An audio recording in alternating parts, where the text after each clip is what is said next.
Om Swastiastu. Perkenalkan, kami dari kelompok 5 akan mempresentasikan hasil review jurnal kami yang berjudul Training Practice of Multinational Companies in Asia, atau praktek pelatihan perusahaan multinasional di Asia. Perkenalkan, nama saya Anak Gung Gede Erlangga Saskara Putra, NPM 401. Perkenalkan, nama saya Nimade Indah Dian Pratiwi, NPM 18321215119, kelompok 5 dari kelas C6. Perkenalkan, nama saya Imade Dinung Jaya, NPM 647. Saya Dewa Putu Bagus Ganda Kumara Putra, NPM 660. Perkenalkan, saya Niwayan Final Tami Dewi, NPM 675. Perkenalkan, nama saya Kadet Dwi Damara, NPM 729. Nama saya Imade Ngadu Permana, NPM 730. Perkenalkan, nama saya Niputu Melia Yudia, NPM 731. Saya Dewa Aditya, NPM 733. Perkenalkan, nama saya Iwayan Agus Putrahasi, NPM 791. Pertama-tama presentasi akan dibawakan oleh teman saya. Di sini saya akan menjelaskan tentang latar belakang dari penelitian. Selama 40 tahun terakhir, diakui bahwa sumber daya manusia yang berkualitas berkontribusi peningkatan produktivitas, kinerja bisnis, dan pertumbuhan ekonomi nasional secara keseluruhan. Untuk terus meningkatkan dan menjaga kualitas sumber daya manusia, penting untuk berinvestasi dalam modal manusia melalui pendidikan dan pelatihan. Karyawan yang efektif, pelatihan tidak hanya penting untuk meningkatkan lapangan kerja jangka panjang dan pertumbuhan ekonomi yang dapat menambah keunggulan kompetitif suatu negara, tetapi juga memberi perusahaannya posisi unik dan berbeda yang dapat meningkatkan standar dan kualitas layanan atau produk, yang menghasilkan inovasi berkelanjutan dan peningkatan produktivitas dan profitabilitas. Tren globalisasi merupakan isu kritis bagi akademisi dan manajemen, sama seperti praktisi ketika mencoba memahami bagaimana bisnis internasional saat ini dapat melakukannya mengelola sumber daya manusia mereka secara efektif di berbagai negara. Pertumbuhan pesat ekonomi Asia telah menyediakan platform bagi banyak perusahaan multinasional untuk meningkatkan efektivitas bisnis internasional mereka. Namun, peningkatan operasi dan integrasi global telah membuat perusahaan multinasional terpapar tantangan untuk mengelola sumber daya manusia secara efektif di anak perusahaan mereka di Asia, khususnya di antara mereka yang mungkin memiliki kebutuhan pelatihan dan pengembangan yang berbeda yang di kantor pusat. Literatur tentang pendidikan, pelatihan, dan aspek sumber daya manusia lainnya pembangunan di kawasan Asia masih terbelakang. Menurut Osman Ghani dan Tan, sedikit yang dipahami tentang program internasional dan praktik yang digunakan oleh perusahaan multinasional untuk melatih dan mengembangkan mereka karyawan di anak perusahaan di seluruh Asia. Baik, selanjutnya akan lanjutkan oleh teman saya. Baik, di sini saya akan melanjutkan presentasi dari teman saya. B. Tujuan penelitian. Untuk mengeksplorasi berbagai praktik pelatihan yang diadopsi oleh perusahaan multinasional atau MNC yang beroperasi di Asia. Ini menyelidiki tingkat pengeluaran pelatihan, sifat program pelatihan yang ditawarkan, dan perhatian tentang pelatihan di perusahaan multinasional. C. Metode penelitian. Data diperoleh melalui survei terhadap 529 MNC yang beroperasi di 6 negara Asia untuk memeriksa biaya rata-rata yang dikeluarkan untuk pelatihan dan jenis program pelatihan ditawarkan kepada kelompok karyawan yang berbeda. Responden juga diminta untuk menunjukkan persepsi mereka tentang pelatihan yang diberikan dan seberapa efektif pelatihan tersebut terhadap kinerja perusahaan. Baik, presentasi selanjutnya akan dibawakan oleh teman saya. Di sini saya akan melanjutkan presentasi dari teman saya. Penelitian dilakukan dengan 3 metode, yaitu data dalam makalah ini bersumber dari APC, ASEAN Pacific Economy, kerjasama proyek kekurangan keterampilan, kebutuhan pelatihan, dan sumber daya multinasional di negara anggota APC. Kuesioner survei 8 halaman, distribusi dikumpulkan dengan bantuan penelitian lokal dari masing-masing negara. 479, Indonesia, Malaysia, Filipina, Singapura, Thailand, dan Taiwan, supaya mencakup 5 bidang utama. Yang pertama, profil perusahaan. Yang kedua, profil karyawan. Yang ketiga, kekurangan keterampilan. Yang keempat, kebutuhan penelitian. Dan yang kelima, strategi HRD. Yang kedua ada pengukuran. Untuk konsistensi total pengeluaran pelatihan dengan mata uang lokal diubah menjadi AS untuk mengevaluasi dengan lebih baik beberapa banyak yang dihabiskan setiap perusahaan untuk pelatihan karyawan.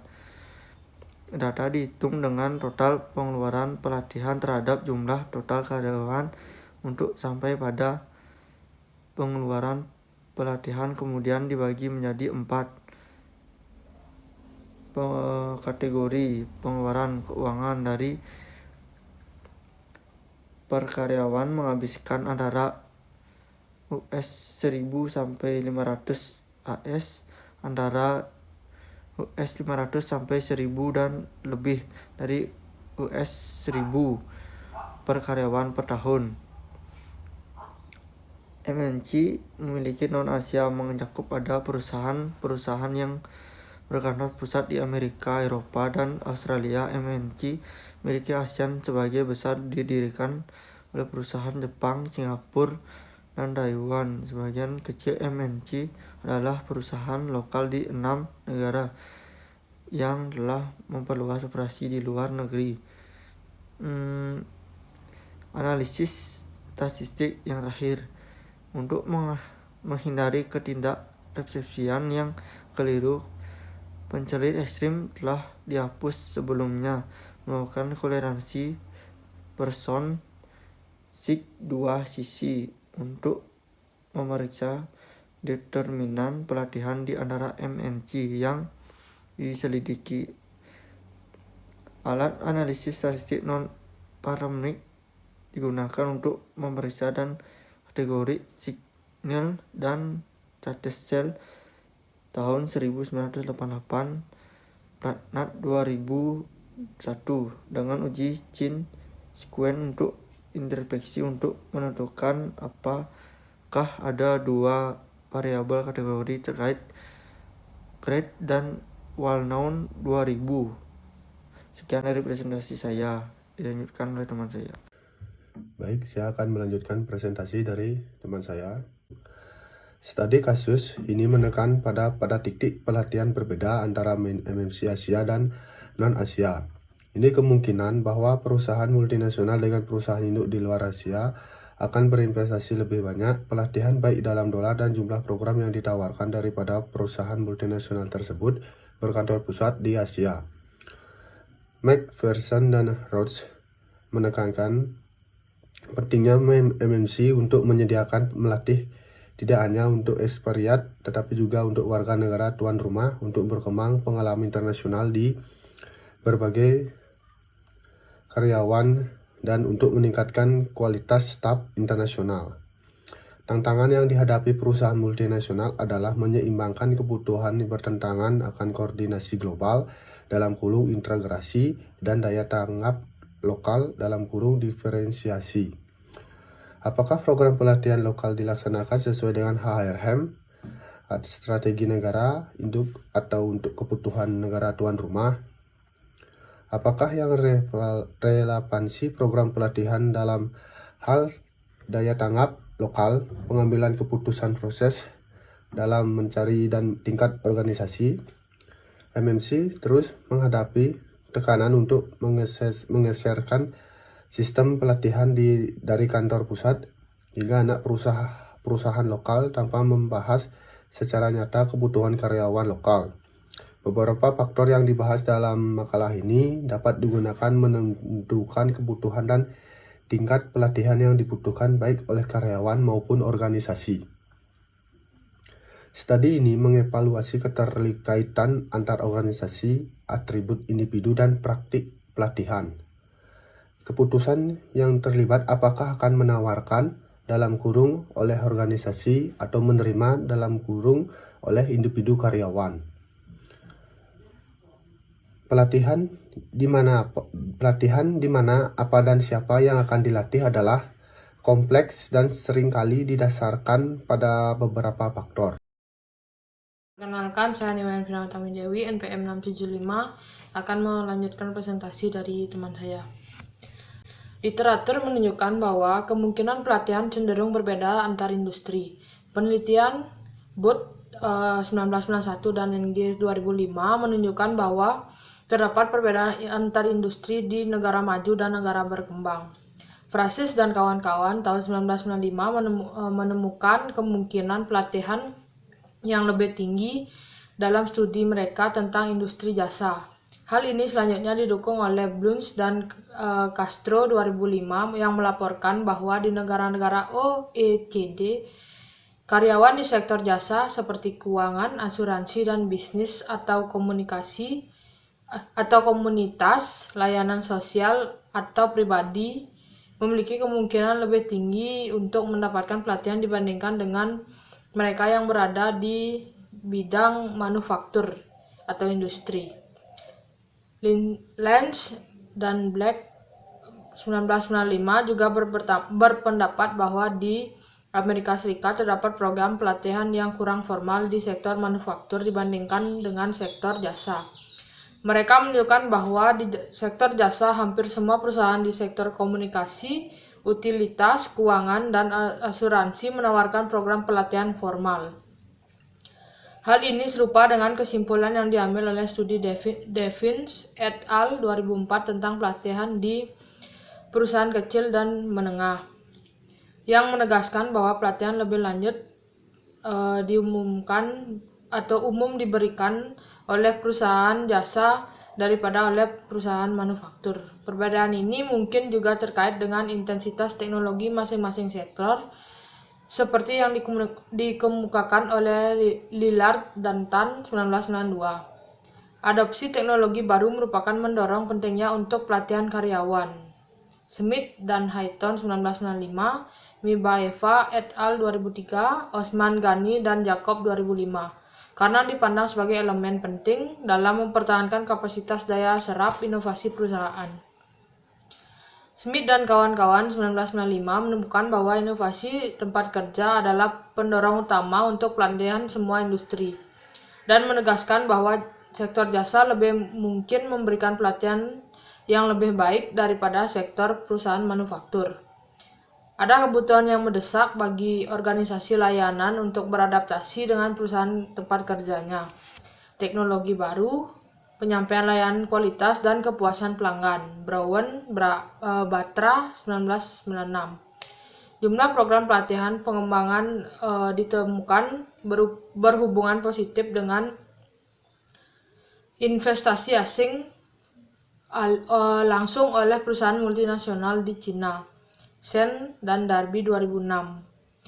Lens dan Black 1995 menemukan bahwa pengusaha yang melakukan investasi besar dalam modal fisik relatif terhadap jumlah pekerja akan lebih cenderung melatih pekerja tersebut untuk memastikan pengembalian yang lebih tinggi atau atas investasi tersebut.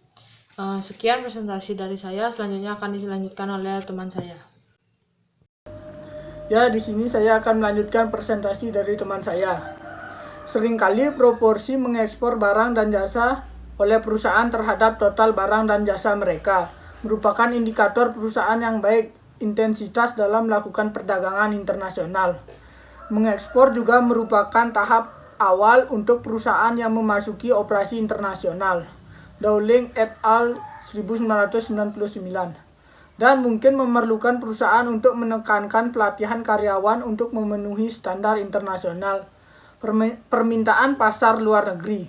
Jadi, diusulkan agar semakin tinggi proporsi ekspor yang dimiliki MNC, semakin tinggi kebutuhan untuk memberikan lebih banyak pelatihan, baik dalam hal dolar maupun jumlah program. Dengan laju pertumbuhan ekonomi yang cepat dan munculnya pasar baru di kawasan Asia Pasifik, banyak perhatian telah difokuskan pada manajemen sumber daya manusia dan program pengembangan perusahaan besar yang sukses dengan operasi lintas batas di kawasan. Osman Ghani dan Tan 2005. Literatur yang ada cenderung berfokus pada pelatihan, ekspatriat, dan pengembangan MNC di negara Indo, misalnya Tung 1982, Kopp 1994, Baumgarten 1995, Osman Ghani 2000, Osman Ghani dan Tan 2005, Neupart et al. 2005. Ada studi yang relatif terbatas yang meneliti sejauh mana pelatihan bagi karyawan di negara tuan rumah. Dalam menjawab hipotesis yang diajukan, makalah ini bermaksud untuk menjawab beberapa pertanyaan kunci penelitian. Jenis pelatihan apa yang telah ditawarkan oleh perusahaan multinasional yang beroperasi di Asia? Berapa sebenarnya pengeluaran perusahaan untuk pelatihan? Siapa pernah terlibat dalam pelatihan dan program pelatihan seperti apa yang lazim? Apakah ukuran perusahaan mempengaruhi tingkat pelatihan yang dilakukan oleh perusahaan multinasional? Apa pengaruh karakteristik industri terhadap pelatihan? Apakah keterlibatan dalam ekspor mempengaruhi tingkat pelatihan? Apakah program pelatihan yang ditawarkan efektif dan apa yang akan menjadi perhatian pelatihan utama yang diungkapkan oleh manajer negara tuan rumah? Jawaban atas pertanyaan penelitian ini memberikan gambaran yang lebih luas tentang program pengembangan sumber daya manusia yang ditawarkan oleh MNC di anak perusahaan Asia. Penelitian ini memicu pergeseran paradigma dan pemeriksaan praktek pelatihan perusahaan induk multinasional untuk mengevaluasi pengalaman pelatihan di anak perusahaan induk mereka. Terima kasih. Selanjutnya akan dilanjutkan oleh teman saya. Saya akan melanjutkan presentasi dari teman saya. Temuan menunjukkan MNC berinvestasi secara signifikan dalam pelatihan. Pelatihan ternyata lebih banyak tersebar luas di organisasi jasa daripada organisasi manufaktur yang beroperasi di Asia. Untuk memverifikasi hipotesis pertama, pengeluaran pelatihan rata-rata per karyawan antara MNC milik Asia dan non-Asia. Secara keseluruhan, ditemukan bahwa persentase perusahaan multinasional non-Asia yang membelanjakan lebih dari $1.000 per karyawan per tahun lebih tinggi dengan perusahaan multinasional milik Asia.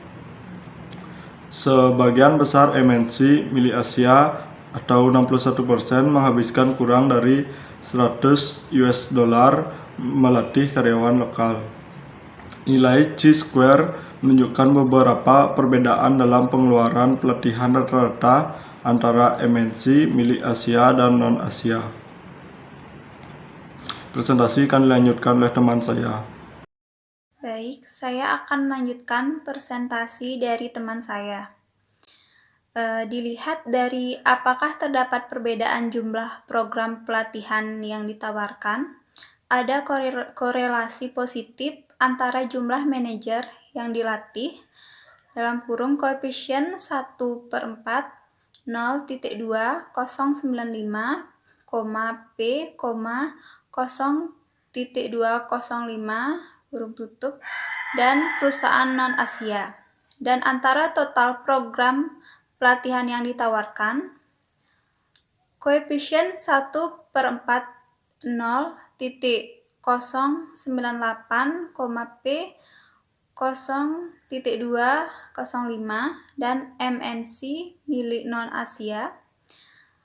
Dalam memeriksa apakah manajer, staf profesional, dan teknis dengan pendidikan tingkat yang lebih tinggi akan menerima lebih banyak program pelatihan daripada staf administrasi dan produksi.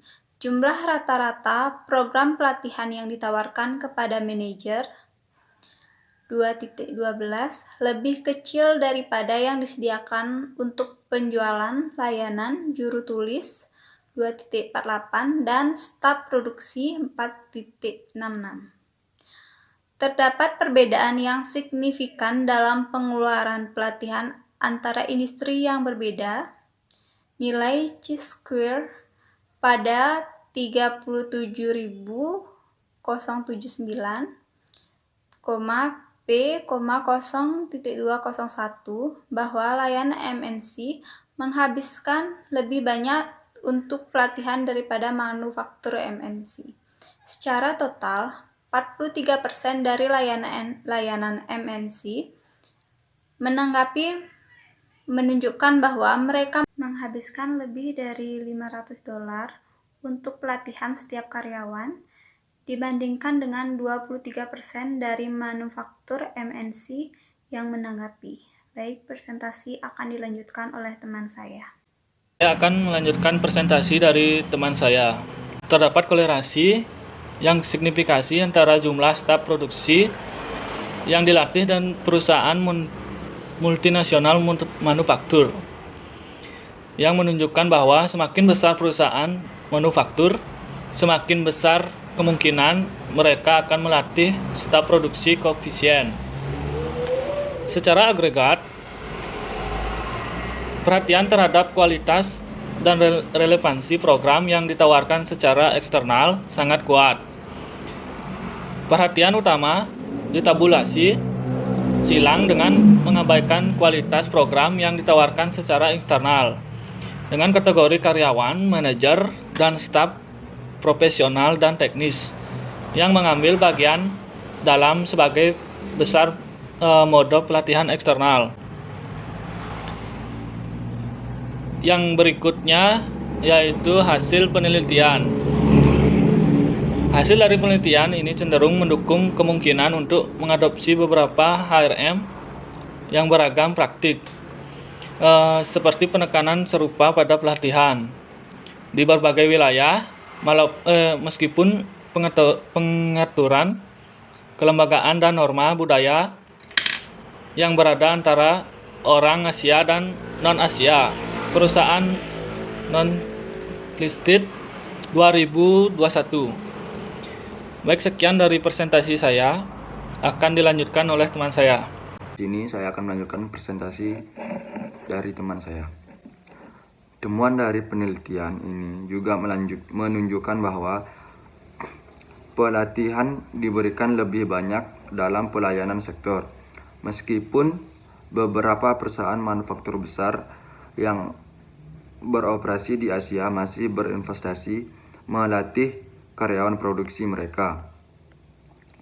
Dalam beberapa tahun terakhir, terjadi pergeseran yang lebih besar dari mengembangkan sektor manufaktur untuk mengembangkan sektor jasa di Asia.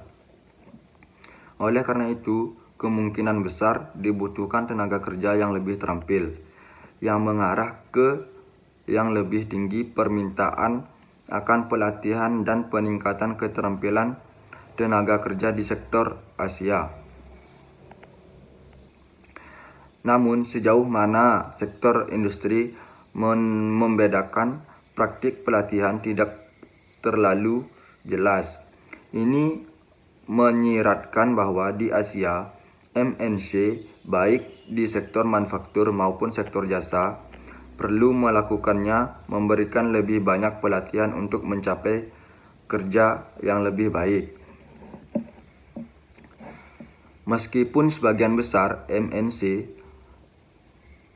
menekankan pelatihan dan menawarkan program pelatihan ke lokal karyawan, ada pelatihan yang lebih besar pada relevan dan kualitas program, terutama yang ditawarkan secara eksternal. Kami secara khusus memeriksa program pelatihan yang ditawarkan secara eksternal, yang sebagian besar ditawarkan kepada manajerial dan staf profesional. Ternyata para manajer dan profesional di Asia tidak puas dengan cara mereka dilatih. Program pelatihan didanai oleh perusahaan multinasional tidak serta-merta membantu keterampilan dan kinerja karyawan lokal kemajuan karena sebagian besar manajer dan profesional menganggapnya tidak relevan dan kualitasnya kurang. Implikasi utama bagi MNC yang bermarkas di Eropa atau lainnya kawasan non-Asia adalah bahwa pelatihan merupakan isu penting dalam persaingan saat ini. Lingkungan bisnis, dan itu perlu ditangani di tingkat organisasi sebagai bagian dari strategi manajemen sumber daya manusia secara keseluruhan. MNC saat mulai di Asia perlu menyadari pentingnya mengenai kebutuhan pelatihan karyawan lokal, tidak hanya mengikuti strategi SDM atau pelatihan global mereka. Strategi diferensi akan menjadi dibutuhkan dengan penekanan pada kualitas dan menawarkan berbagai kualitas dan program pelatihan yang relevan. Dengan begitu, MNC akan lebih mampu bersaing di perusahaan lokal, karena banyak perusahaan milik Asia juga mulai mengadopsi bakat, daya tarik, dan strategi retensi dengan menawarkan pelatihan dan pengembangan yang berkualitas program. Baik, sekian presentasi dari kami kelompok 5. Mohon maaf apabila ada salah-salah kata dalam penyampaian. Akhir kata kami tutup dengan Pramo Santi. Om Santi Santi Santi Om.